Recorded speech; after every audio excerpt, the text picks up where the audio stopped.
И вот эти вот машинки производятся в Африке, а потом уже через онлайн-магазины, дизайн-магазины распространяют голландцы по всему миру. И таким образом получается, что это социальный проект. Показать, как можно эффектно и эффективно использовать пластик и его свойства, и призвана выставка в Казани. Экспозиция объединила игрушки, мебель, одежду, украшения из разных стран.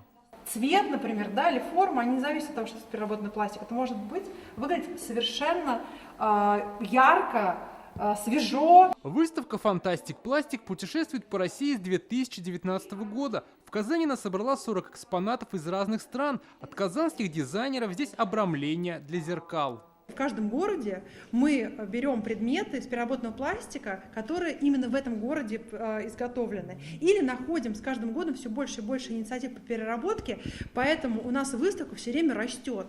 И у нас в Казани больше экспонатов, чем на выставках, которые были до этого, например. Проект выставки реализуется при поддержке компании «Сибур». Для посетителей вход свободный. Надеемся, что жители Республики Татарстан и гости по-новому посмотрят на возможности пластика и сделают какие-то выводы для себя, посмотрят на то, как мы можем сделать вместе наше будущее лучше. Как отмечают, пластик имеет стопроцентный потенциал переработки, причем многократный. Однако из 6 миллиардов тонн пластиков, произведенных человечеством с 50-х годов прошлого века, переработано всего 10%.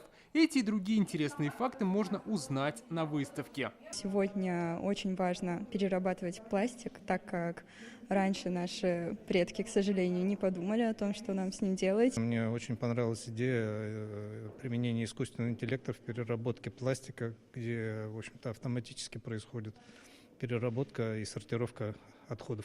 Стулья, наверное. На самом деле такой обычный предмет, но если его использовать, наверное, в массах, то можно решить многие проблемы с экологией. Выставка в Казани пробудет до 12 ноября, затем экспонаты отправятся в Нижнекамск, где будут представлены до начала февраля.